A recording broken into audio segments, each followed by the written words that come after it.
Is that TikTok account that you follow real? Is that Facebook post that you shared with your family based on true information? Misinformation, disinformation, and information operations are becoming more and more common, and they're happening more and more often than you thought. That's why we're going to be talking now with Andriy Kusyy, co-founder and CEO of the company LetsData. They deliver an early warning system that can inform government, states, defense, and private organizations about disinformation campaigns and information operations that are targeted against them and their customers or community. Welcome to another episode of Scaling Cyber. I'm your host, Ignacio Sbampato, and today we're going to deep dive into a world that not everybody is aware of, the world of information operations and disinformation security. And we have someone that is an expert on the topic. Andriy is going to be able to share with us not only what LetsData is doing, but also a trove of interesting stories based on real cases that are affecting companies and organizations all around the world. Let's go straight to learn more about what he has to share with us today.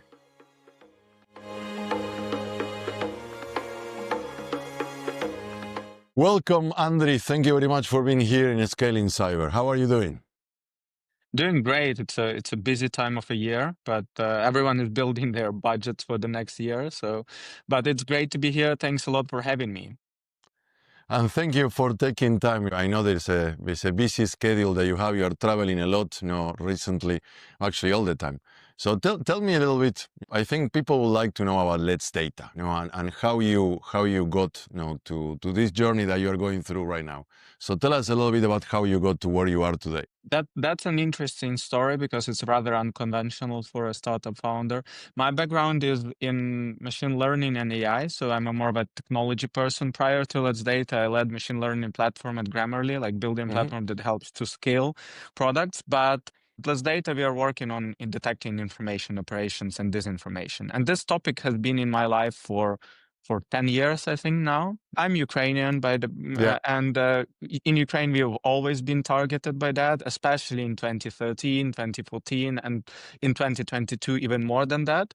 And I have a co-founder, Ksenia, whom I know also for 10 years. And we've met actually on a presentation of a book about disinformation.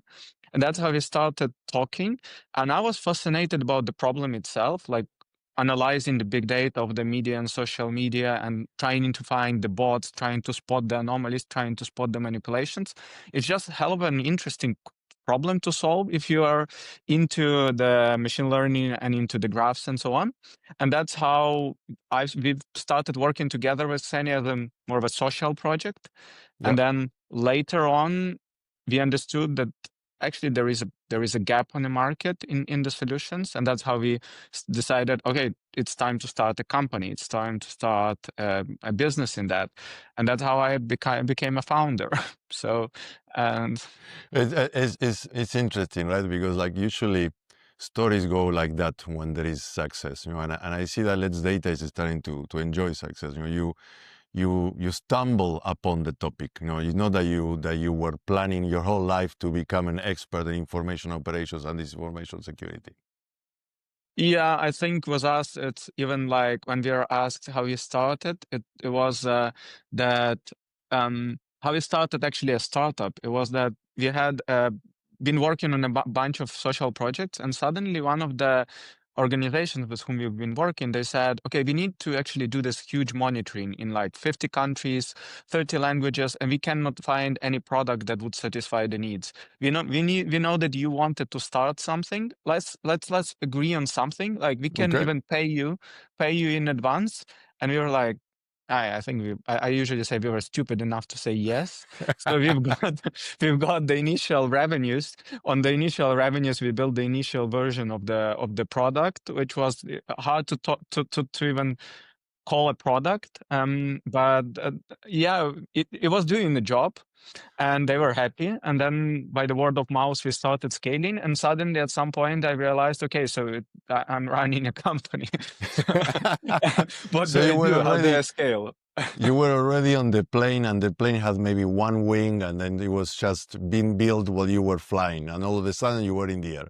That's yeah, that's better. That's a good origin story, and then and I can see, Ukraine is an interesting country because you are going through a lot there.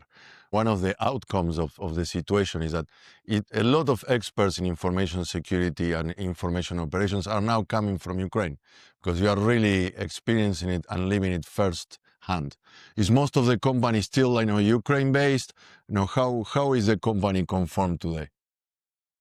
Yeah, I think that's an interesting question, because if you would ask me like 5 years ago, 6 years ago, information operations and disinformation would be primarily things that the states would do against the states.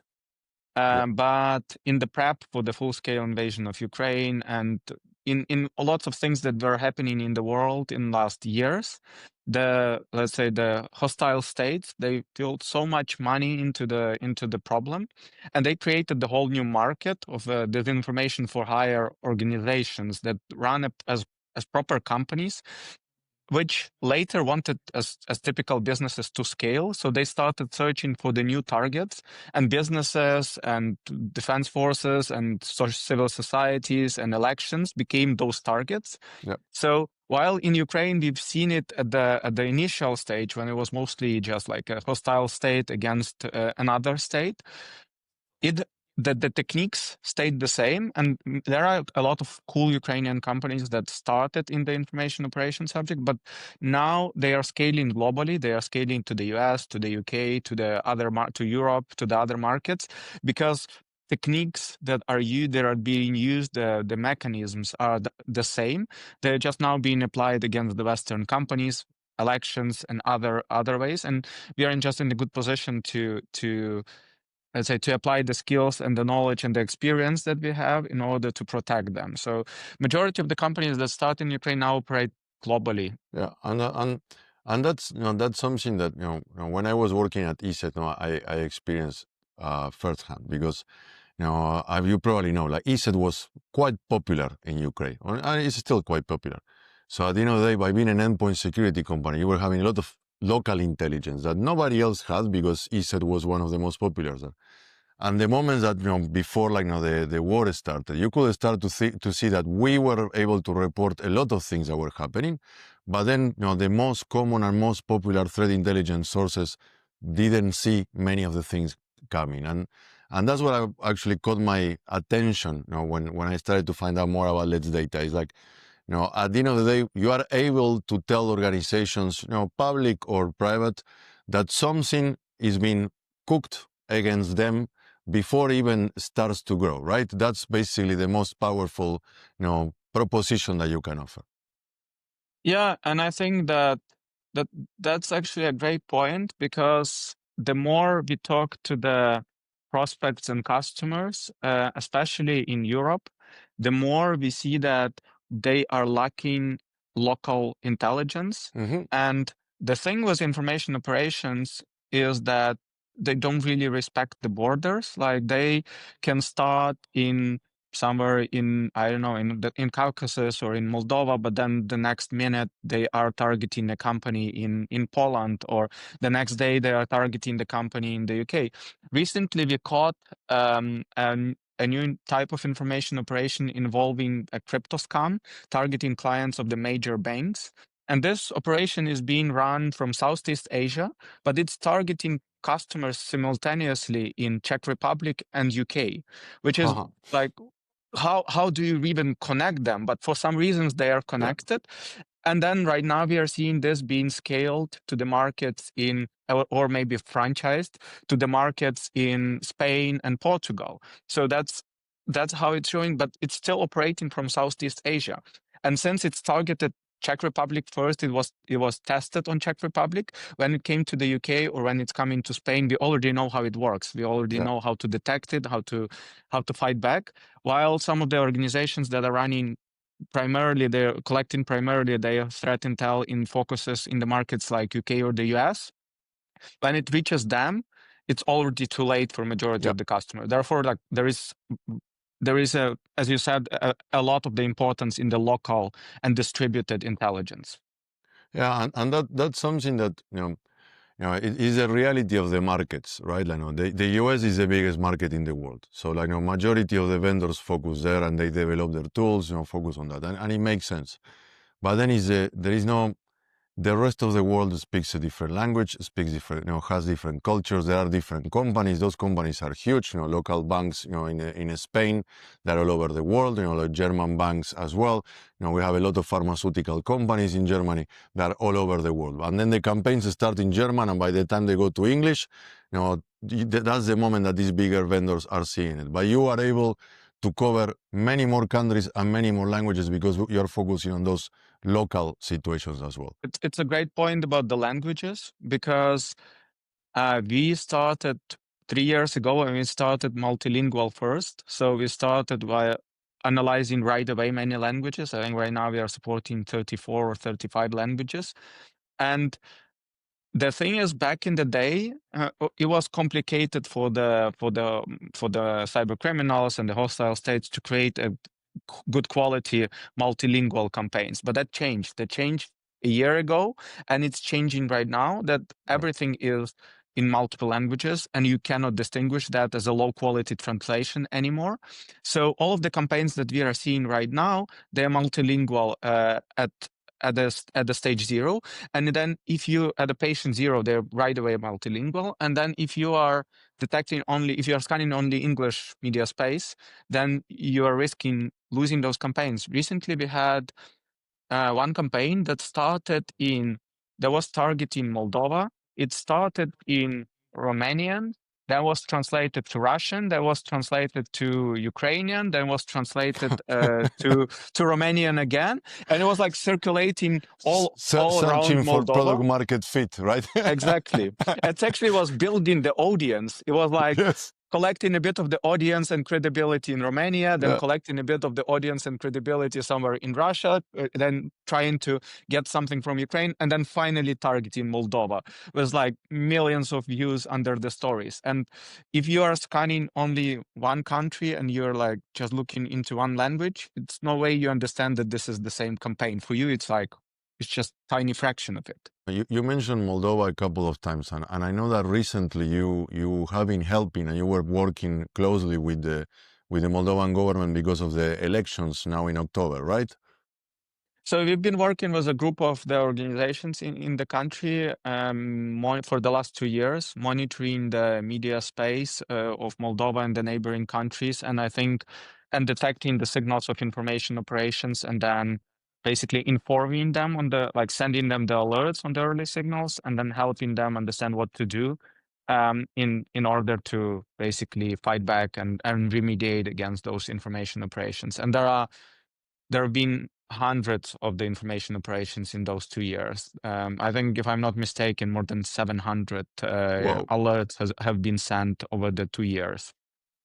That's probably that's when you think about it, it's not such a big country, right? And so many Yes. campaigns, it speaks to how relevant it is to be aware of information operations, but also how inexpensive is becoming because of all the tools that now like the attackers or those behind the operations have, right? And that's what you are doing at the end. You are trying to leverage similar tools because your background is ML and AI. And what is interesting for me about LetsData is that you sit somewhere in between, what is the more traditional threat intelligence and what is the traditional media monitoring, because you can help those that need to understand information operations, but also you are starting to follow more about this new, I wouldn't say new trend, but the whole topic of disinformation security that is becoming more and more a common word these days. So you are somewhere in the middle, right? And can you explain to those that don't know about LetsData is like, okay, how it really works, what it really does to be able to benefit, situations like Moldova or like governments or private organizations?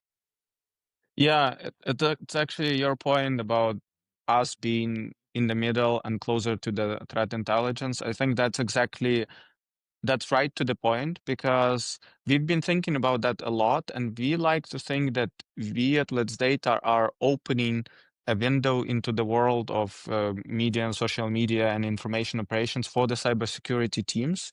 And how it works is that at LetsData, we are collecting hundreds of thousands and millions of the media and social media publications from all of the different platforms, including Telegram, including the TikTok, and all of the larger ones, as well as the web forums and so on. And then we have a whole pipeline of the machine learning models that do different things. Like, for example, they analyze behavioral patterns and try to understand if someone is engaging if an account is engaging 89 times per second with the different publications and reposting them. So that's a clear signal of someone is doing the automated behavior, or of some way of coordination that looks unnatural, or some way of narrative that is suddenly trending, that is hostile against someone. So we analyze all of those patterns, and then we spot the anomalies, and we validate those anomalies by the LLMs, and later on by our threat intelligence analysts do review some portion of it.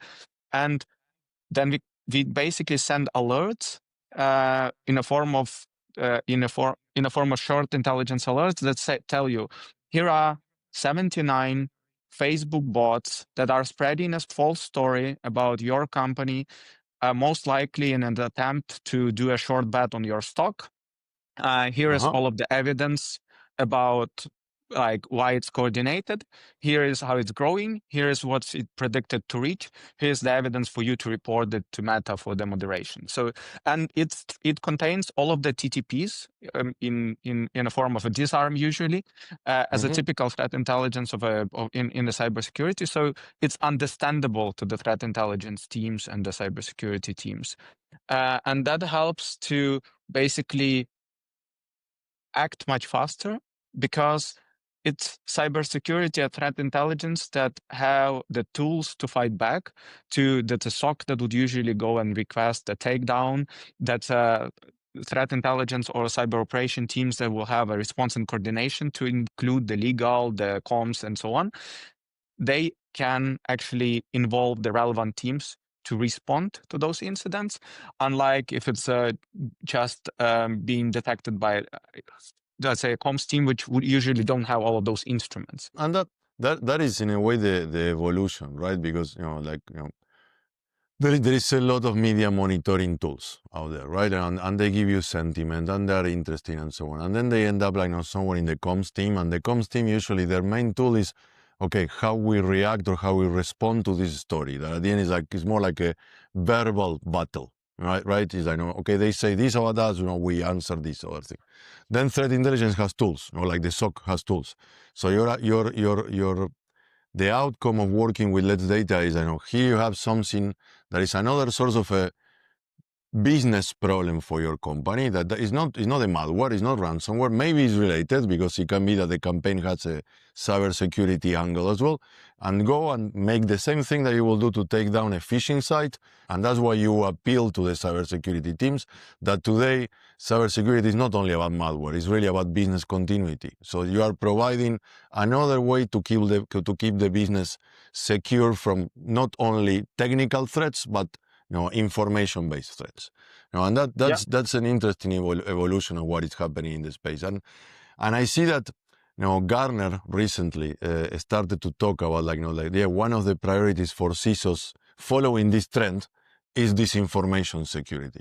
Could you walk me through what is a typical campaign that you see that is affecting a major institution, let's say a bank? Are we seeing CEO impersonation? Are we seeing brand duplication? What are the typical things that we see today? Your point about CISOs and CIOs becoming more and more interested in information operations and disinformation is definitely true. I think according to the recent Gartner reports, it's right now the penetration of the information management tools in the security teams is around 5%, but it's expected to grow to around 50 by 2028. Wow. And that's a very rapid pace of growth. It's clear why, because I think many of the people still think about information operations and then other types of cybersecurity threats as different things, as another thing that might be targeting them, but usually they are working together. Like you've said about the banks, and I think recently we've been talking to a few large international banks. There is like an interesting campaign, but basically the execs of the banks are being used in the advertisement to lure people to the replicas of the reputable news websites. Like you have replicas of the BBC, Financial Times, and so on.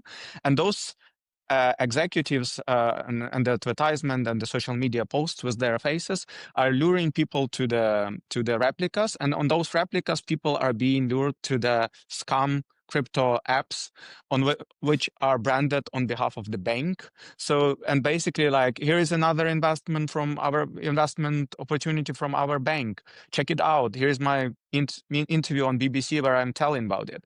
And there is like this whole campaign. And then people eventually fall for this crypto scam. And sometimes it has additional angles to it. Sometimes those apps, they fish for the credentials to the banking apps. Then sometimes they distribute malware. In another case, we've seen a false story about a false rumor about the mass layoffs at the banks being spreaded through the social media in order to do a short bet on the bank stock. In some of the other cases, we've seen a false rumor about the bank stability and the false financial statements of the banks being distributed in order to do a run on a bank and harm the bank position in a new market. So there are a lot of things.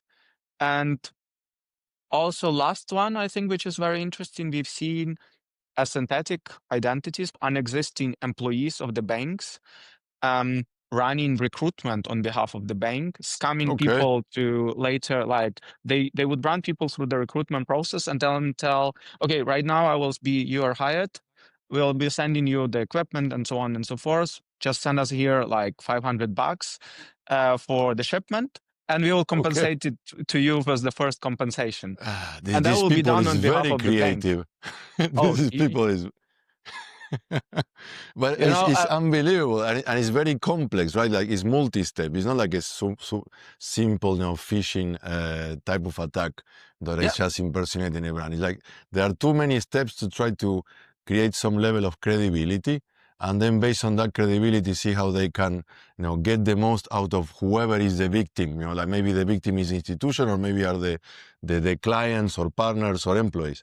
It's like, usually when you talk about cybersecurity, the path is kind of clear, right? At the end of the day, today, most of them are ransomware related or credential related to try to get some level of money out, like selling the credentials or ransom or some ransom related request. But here, even your customers can be very much affected at the same time that your institution's reputation. So there is a lot of different layers of issues. It's very interesting world that you are exploring right now. Now, did you expect that there will be like this complex when you started? Because I assume it's getting more complex every year now with all the tools available. Yeah, I think that's it's definitely becoming more and more interesting. I think my level of what surprises me every month is resetting. Because this campaign that I've told you about, when you have the deep fakes of the famous people or the executive that would basically that would be advertised to get people to the replicas, doppelgangers of the reputable websites, and then later on would get them to the scam apps. This level of campaign, it's similar to the campaign that was running by the hostile state 3 years ago. And back in the time, it was unprecedented. Like no one's seen anything like that before. It was all over the news. It was targeting European countries during the elections, and everyone was shocked by like the techniques used. And now this campaign is being used by the average, by the, let's say, some gang from crypto gang from Southeast Asia that is just targeting clients of the banks in Czechia. So that's the let's say the level of the complexity of the campaigns is increasing a lot, and the accessibility of the tools is also increasing. Like right now, you have the whole deepfakes videos with those famous people bragging about their earnings from those crypto apps. It's unbelievable. Like technology can really create so many opportunities to make money in a good way and in a bad way, right? Yeah, but I think the good part for us and basically a bit of hope here is that the nature of the information operations didn't change. Like the tools did change, but the nature didn't change. You always have a certain intent. You always have a certain target. So usually you would have an organization that would be targeted. You would have a certain intent. You want to harm it. You want to like make a bad reputation for it, or so on and so forth. You would have an intent, and then you would have a coordinated effort to reach that target. And if you look at the media space in that way, you can see that suddenly a number of accounts started posting a bad story about a bank, right? And it doesn't really matter. It does matter, but in reality, it doesn't. If they are doing that through people or if they're doing that through the LLMs, the idea is the same. And if if you have a good detection, you can spot that early on. And I think the hope lies in the economy of that all, because it's very cheap to run information operations right now. It costs nothing to create the content. It costs nothing to create the deep fakes and so on and so forth. But to set it up, to like build the pipeline, to connect the things, to connect the models, to set up all the whole infrastructure, you still need to do the investment on the cyber criminals side. But in order for the campaign to make the impact, it need to run for a certain time. It need to build its funnel of the victims and so on. So if you are able to detect it at the inception phase and strike down, they already made the investment. And you are basically changing the economy of it all, because they made the investment and you kill it at the patient zero. Therefore, it does not make impact and make no returns for them. And for you, it's quite cheap to retaliate at the patient zero, because you just need to determine the assets that they use, do the request for a takedown for the assets, and then warn your audiences in a pre-banking mode about the campaign that they're facing. It makes sense. And that's where LetsData comes in, right? I know you are able to provide an earlier warning than to like the customers. You are able to prevent, to help the customer prevent the whole operation, because you can detect these things earlier enough. Yeah, that's the promise. That's the promise. And how are you fulfilling the promise? Because what I know is, originally you were working mostly with government and defense, right? Now we are, this year is like, is a year that I understand that you want to target more on how you can help more private organizations, right? And how is it going so far? How is the awareness of the problem that is happening? Is that helping your company to grow and to see more opportunities and protect more people? So yeah, definitely, it's a good point. We, as a company, we started in the government sector, working mostly with the government institutions and civil society. Partially, it was because we started right after the full-scale invasion of Ukraine. It was part of our, the demand was there, and also we wanted to make a difference and make a contribution. And then it took us some time to scale, understand, and build. But more and more, we've been seeing this trend of those like disinformation for hire being applied against the private institutions and also against the states, but in a way relevant for the defense and the military. So that's why last year we raised a funding round, which was aimed at us doing more and more business with the enterprises and becoming a de facto standard in the information operation management for the enterprise threat intelligence teams. So I think what definitely helps is that our product is running on the publicly available data. So we can detect the threats and approach the customers with the report saying, oh, we detected, I know, 50 impersonations, this many rumors, this many bot accounts operating against you, and so on and so forth. And then they see the value right away. So we don't need to build the trust on promises. We can just show them. And oftentimes that's how we do that. I think the only, let's say, so far it's going great. We've got interest from a number of big institutions in the collaboration. And we are talking to the number of threat intelligence platforms to make sure that our insights are integratable natively into them. But the only drawback sometimes is that some of the institutions, they already understood that information operations are a problem, but the question is about the budgets, the procurements, the projects, and other boring stuff. So who is responsible for that? Which team responsibility would that be? How much do we spend on that? Like from whose budget is it going? So all of that is being actively transformed right now. So I wouldn't say it's a market that's a fastly growing market. And it's very helpful that we are early on there.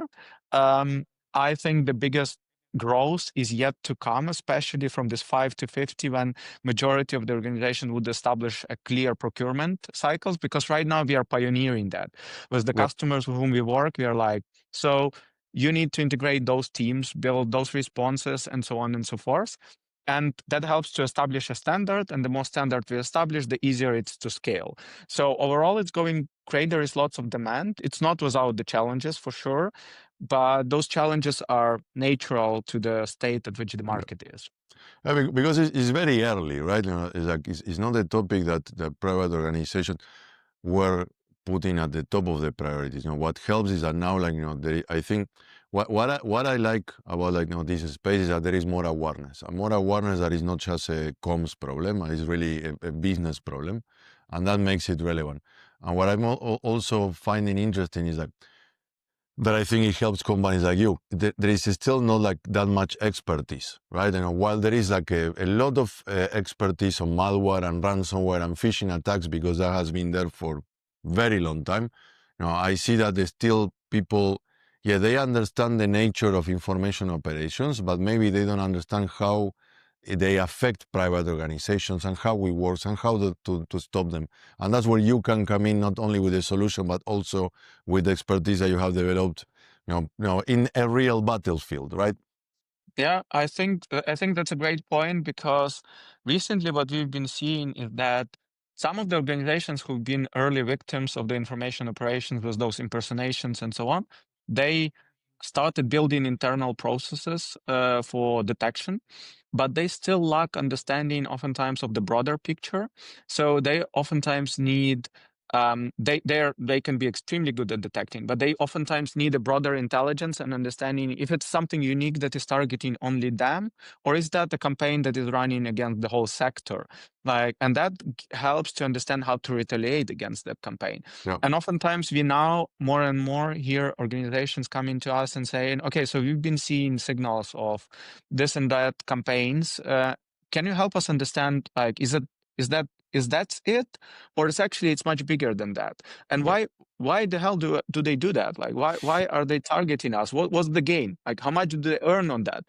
I think your point about awareness is very good, because I think over the last 2 years there have been transition in the private sector from information operations are a problem of the politics to the state in which information operations are relevant problem to us.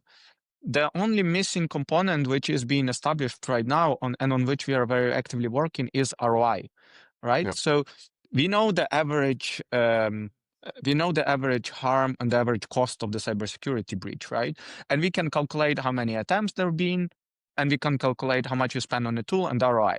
We are trying to do that exactly the same with the information operations, because in order to procure certain instruments, or in order to spend your budget or time on this information management solution, you need to understand the ROI. And we have some data that, for example, unmanaged information operation or disinformation campaign can drop your share price 17%. So that's a huge impact, right? And then you can see we've detected 50 campaigns this month. Each of them unmanaged could have costed you this much or this much money. So we are working on collecting this data and helping the CISOs and the CIOs and the heads of threat intel, who are right now trying to understand the economy of that. And I saw a couple of the reports that you provide, that you were very nice to share with me. And the good thing is that you provide something that is actionable, right? Because that's the problem with a lot of the threat intelligence available. It doesn't matter if you use one of the most known platforms like Recorded Future or whatever. You have so much information there that then the teams are overwhelmed, and they have a lot of challenges to make it operational, to make it actionable, right? But in the reports that you provide, you actually, the information is there. They shall need to decide if they want to act or not. There is not a lot of alerts that they need to be diving in until they find the right one. It's already something that is processed with expertise, so then they can act. So there is a strong value added there. I think that that's a great point, because one of the first things you hear from every security analyst is that alert fatigue. Like, don't give me another alert. Yeah. I just can't read all of them. So I think we took it as a constraint early on, and so far we've been maintaining 97% open ratio on the alerts. Act on ratio on the alerts. Mm-hmm. So it means that out of 100 alerts that you would receive over, usually 100 alerts you would receive over a few months. Out of 100 alerts that you receive over a few months, 97 of the alerts you would take some action on them. Only 3% you would say, okay, they're just for the information purposes, or they are irrelevant. And that helps not to spam, because we understand that if you start to spam with unnecessary things or so on, people would lose trust to the system and they would get this fatigue. That's why they are, as you said, actionable, or like, here is the degree of the spread, here's how fast it's growing, here's the potential reach, here are the actions you can do to mitigate it. And then later on, we are even thinking about and working right now to do certain actions on behalf of the customer. So for example, if the certain things are violating the policies of the platforms or they are illegal, reporting them in a common standard format on behalf of the customer. That's something that we are looking to be doing more and more, because right now that's the responsibility of the client organizations. But there is nothing that will prevent us to standardize the way in which we report that. And now this question to the platforms and the others to actually respond to that reporting, that's another story. But that's a different story, right? Yeah, but it's also a question of trust. If you reliably show that you give trustworthy data and you are transparent about which indicators you have and how you collect them, it also helps to build the trust to your data and therefore get the faster responses. And that's, trust in this space is very important, and for every new company like yours, because you are fairly young company, to build that trust takes time. But besides working with governments, right, and you have already like a track record, you were part of the Google AI accelerator, right? That not everybody can get in. And can you share a little bit about the experience? What value you got and how it helped you to decide how to continue to build and scale the company further afterwards? What was the most interesting thing about being part of that program? Yeah, I think that's a great question. I was recently asked that question in Warsaw good. Security So you have Forum. an answer. And actually, it actually took me some time to think. So the listeners would be spared that thinking time here, because I already have an answer. So Google Accelerator wasn't easy to get in.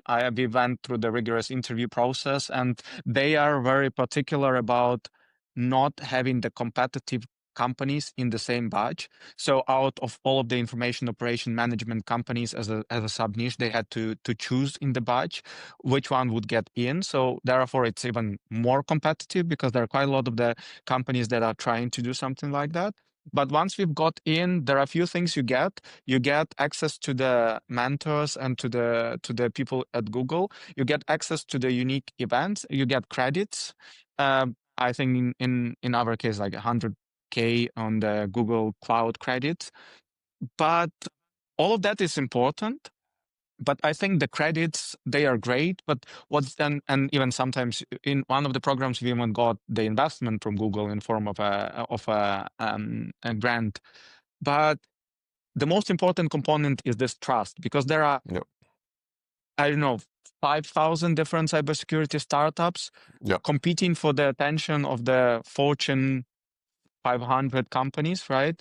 Yep. And how do you stand out? Like in our case, we've been incredibly lucky because when we've been at the opening at the Munich Security Forum last 2 years ago or so, the Sundar Pichai, the CEO of Google, was visiting Munich Security Forum, and he wanted to meet with some of the cool startups. And one of the subjects that he was interested in was information operations and disinformation. So we had the chance to have the breakfast with the CEO of Google, and even got an endorsement in the Financial Times and saying that they support companies like LetsData. And funny enough, like we had one of the customers we've been trying to get for a long time, and they've been super slow in responding to emails, like responding once a month or something. And then this Financial Times interview comes out, and it's Saturday morning, and the client just calls me. It's the first time I've got a call from a prospect, and the prospect is like, you know what? I mean, I'm sorry for like a delay. I've been lots of busy stuff on our end. Let's keep talking. Let's keep talking. I like the idea, and I'm just imagining this like just morning coffee, just scrolling Reading through the the Financial paper. Times, and it's like, why the hell do they do that here? Okay, I need to call them.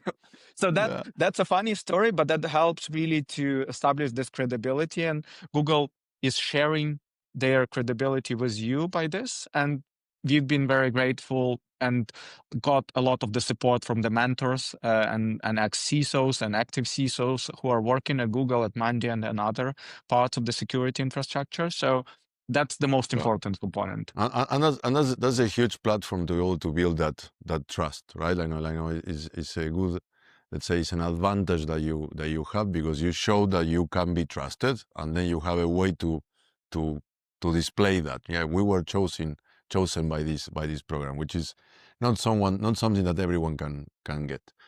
Andriy, this was great. I learned a lot. Is there any topic that before we start to go that you would like to share that I forgot to ask? Something that you consider that will be important to share with the audience? No, I think you've asked some great questions. I wish I had, I'd say, shorter stories. I have lots of funny stories of the information operations, and some of them are just incredible. Overall, we I should think make a podcast. We can make a dedicated podcast just about the stories, right? Information we'll bring operation you stories. visuals. Like you can't even imagine the things we've seen. Like there was a big buzz about the thing in the US, jeans versus jeans, the Sydney Sweeney Yes. campaign, if you maybe remember. So there is an information operation that is linking an independence movement, a separatist independence movement in a country, to that campaign with Sydney Sweeney, and using that campaign to persuade people to vote for the independence and separatism of the country. My God. It's incredible. So it's incredible. So I'll suggest that anyone that is watching or listening, go to letsdata.net and follow what Andriy and Ksenia and the rest of the team are doing to learn more, because the stories are unbelievable, and we only know those that get to us, right? So thank you very much for your time. It was great to have you. Let's stay in touch, and really I let you go and keep scaling LetsData, and let's make sure that it continues to grow the way that it has been growing so far. Thank you very much. Thanks a lot for having me here, and for everyone joining. So it was a pleasure. Thank you.